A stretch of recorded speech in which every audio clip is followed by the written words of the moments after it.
दोस्तों स्वागत है आपका पीसी टिकटॉक के एक और शानदार वीडियो में। आज हम लोग बात करने वाले हैं, समझने वाले हैं कि रैम के अंदर XMP क्या होता है और ये क्यों जरूरी होता है, इसे इनेबल करना क्यों जरूरी है। अगर आप पीसी बिल्ड कर रहे हो, गेमिंग करते हो या फिर वीडियो एडिटिंग करते हो तो रैम की स्पीड आपके लिए बहुत ज्यादा मैटर करती है। इस वीडियो में हम लोग डिटेल्स में समझेंगे कि XMP क्या है, कैसे काम करता है, क्यों इनेबल करना चाहिए और स्टेप बाय स्टेप गाइड भी करेंगे। वीडियो के साथ एंड तक बने रहें। अगर हेल्पफुल लगती है ये वीडियो प्लीज लाइक करें, शेयर करें और सब्सक्राइब करें, क्योंकि इस तरह की तमाम वीडियोस हम लोग लेकर के आते रहते हैं। बाकी प्रैक्टिकल वीडियो देखना है, प्रैक्टिकल रिव्यू देखना है तो बाबा टेक रिव्यू चैनल पर जाइए, वहां पर एक से एक वीडियोस हम लोग लगातार दे रहे हैं। बाकी कुछ भी प्रोडक्ट आपको खरीदना है तो इस चैनल के स्टोर को जरूर विजिट करें, वहां पर एक से एक कंपोनेंट हम लोग लिंक कर रखे हैं। आइए दोस्तों समझते हैं। सबसे पहले समझते हैं कि रैम क्या है, जो लोग नहीं जानते हैं। तो रैम यानी रैंडम एक्सेस मेमोरी, कंप्यूटर का एक टेम्पोररी स्टोरेज होता है जो डाटा को फास्ट एक्सेस करता है। ज्यादा स्पीड वाली रैम से मल्टीटास्किंग या फिर गेमिंग में FPS और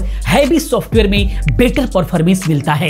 अब मॉडर्न रैम जैसे DDR4 या फिर DDR5 के अंदर डिफॉल्ट स्पीड होती है ZX स्टैंडर्ड के अकॉर्डिंग, जैसे DDR4 के अंदर 2133 मेगाहर्ट्ज या फिर 2400 मेगाहर्ट्ज। लेकिन मैन्युफैक्चरर्स जो है हायर स्पीड टेस्ट करते हैं, जैसे 3200 मेगाहर्ट्ज या फिर 6000 मेगाहर्ट्ज, और ये XMP के थ्रू ही एनेबल होता है। नहीं तो आपको बेसिक स्पीड ही मिलेगी, चाहे किसी भी मेगाहर्ट्ज की रैम आप खरीद लो, लेकिन जो स्पीड आपको मिलेगी बेसिकली 2133 मेगाहर्ट्ज या फिर 2400 मेगाहर्ट्ज। बेहतर चाहिए या फिर 3200 मेगाहर्ट्ज या फिर जिस भी मेगाहर्ट्ज की आपने रैम खरीदा है उसके लिए XMP एनेबल करना होगा। XMP का फुल फॉर्म होता है एक्सट्रीम मेमोरी प्रोफाइल। ये इंटेल का टेक्नोलॉजी है जो रैम के स्पीडी चिप में इनेबल्ड होता है। स्पीडी चिप में प्रोफाइल स्टोर होते हैं जिसमें हायर फ्रीक्वेंसी टाइमिंग जैसे SL हो गया या फिर TRCD हो गया और वोल्टेज सेटिंग होते हैं। Normally motherboard default ZX profile load करते हैं जो सेफ होते हैं बिल्कुल भी, लेकिन वो स्लो होते हैं। XMP एनेबल करने से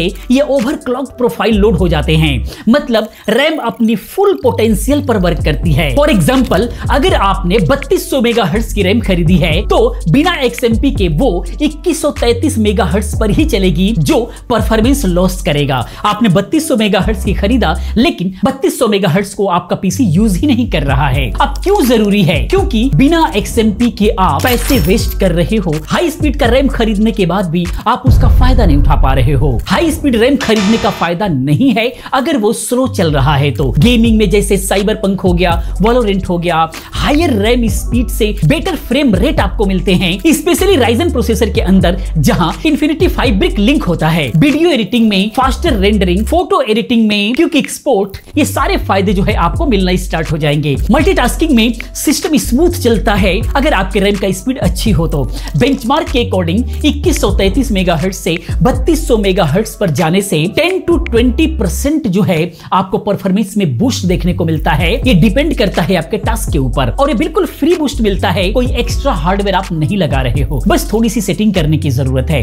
लेकिन सब रैम के अंदर XMP नहीं होता, सिर्फ ओवरक्लॉकेबल रैम जैसे कोर्सैर का वेगेंस हो गया, G-Skill का Trident Z हो गया, इन सब के अंदर आपको मिलता है। प्रोडक्ट का स्पेक्स आप चेक करो कि XMP रेडी है या फिर नहीं, ये लिखा होता है। DDR5 में XMP 3.0 होता है जो कस्टम प्रोफाइल को अलाउ करता है। अब AMD यूजर्स के लिए AMD पर XMP के जगह पर एक्सपो होता है, यानी कि एक्सटेंडेड प्रोफाइल फॉर ओवरक्लॉकिंग ये होता है, या DOCP होता है यानी कि डायरेक्ट ओवरक्लॉक प्रोफाइल होता है, जो बिल्कुल सिमिलर ही है। एक्सपो AMD के लिए ऑप्टिमाइज होता है। Ryzen 7000 सीरीज से लेकर के 9000 सीरीज के लिए बिल्कुल भी जो है बेसिकली सेम चीज ही है, बस नेम यहां पर अलग है, काम बिल्कुल भी एग्जैक्टली सेम है। चलिए अब हम लोग प्रैक्टिकल बात करते हैं कि इसे कैसे एनेबल करना है। पहले पीसी आप रिस्टार्ट करो और बायोस में इंटर करो। यूजुअली डिलीट बटन या फिर F2 या फिर F10 बटन को प्रेस करने से आप जाते हैं। हर मदरबोर्ड का बायोस अलग अलग होता है, वहां पर XMP ऑप्शन मिलेगा। XMP 1 यूजुअली स्टेबल प्रोफाइल होता है, XMP 2 जो होता है ये एग्रेसिव होता है। इसे सिलेक्ट करो, सेव करो और एग्जिट कर जाओ। पीसी रिबूट होगा और रैम हायर स्पीड पे चला जाएगा। बहुत ज्यादा कुछ नहीं करना है, इसी से एक बहुत बड़ा फायदा, एक बहुत बड़ा बूस्ट आपको देखने को मिलेगा। इसके बाद चेक करने के लिए या फिर HW Info सॉफ्टवेयर को आप यूज कर सकते हो। मेमोरी टैब में जो है फ्रीक्वेंसी भी आप देख सकते हो। अगर प्रॉब्लम आए, मान लीजिए कोई प्रॉब्लम आ जाती है, कभी कभी सिस्टम स्टेबल नहीं चल पाता है, ब्लू स्क्रीन आ जाती है या फिर बूट ही नहीं हो रहा है, तब CMOS को आप रिसेट करो, जंपर के माध्यम से रिसेट कर कर सकते हो, कई सारे मदरबोर्ड के अंदर जंपर मिलता है, कई सारे में जो है बटन मिलता है। अगर ये सब नहीं है तो बैटरी निकाल करके आप दोबारा लगा सकते हो, रीसेट हो जाएगा। हमेशा कंपैटिबल मदरबोर्ड और सीपीयू ही यूज करो। जैसे इंटेल के 12th जनरेशन से ऊपर XMP का सपोर्ट अच्छा मिलता है, इसीलिए 12th जनरेशन से ऊपर जितना भी आप यूज करोगे XMP बेहतर ढंग से काम करेगा। प्रोस की अगर हम लोग बात करें कि XMP के क्या प्रोस हैं, क्या अच्छा है, तो इजी ओवरक्लॉक हो जाता है, कोई मैन्युअली सेटिंग करने की टेंशन नहीं होती है, मैन्युफैक्चर टेस्टेड होता है, बिल्कुल सेफ होता है, परफॉर्मेंस बूस्ट फ्री में आपको मिल जाता है, कुछ भी अलग से हार्डवेयर लगाने की जरूरत आपको नहीं पड़ी। अगर कॉन्स की बात करें तो थोड़ा सा वोल्टेज हाई होता है, पावर कंजप्शन थोड़ा सा बढ़ता है, ओवरहीट हो सकता है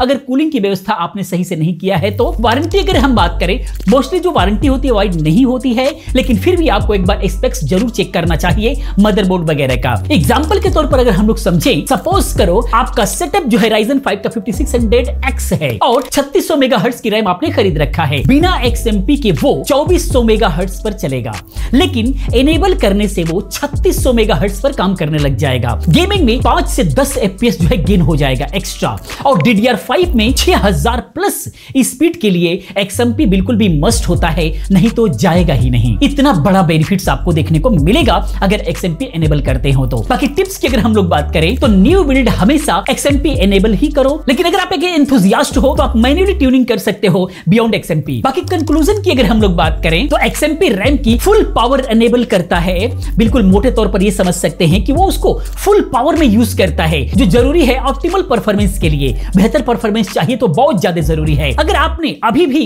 XMP को एनेबल नहीं किया है तो अभी करो और डिफरेंस आप बिल्कुल फील कर पाएंगे। आपका एक्सपीरियंस कैसा रहा XMP को एनेबल करने के बाद, प्लीज कमेंट में जरूर बताना। अगर ये वीडियो पसंद आई है तो लाइक शेयर और सब्सक्राइब करो। मिलते हैं नेक्स्ट वीडियो में। पूरी वीडियो देखने के लिए आप सभी का बहुत बहुत धन्यवाद।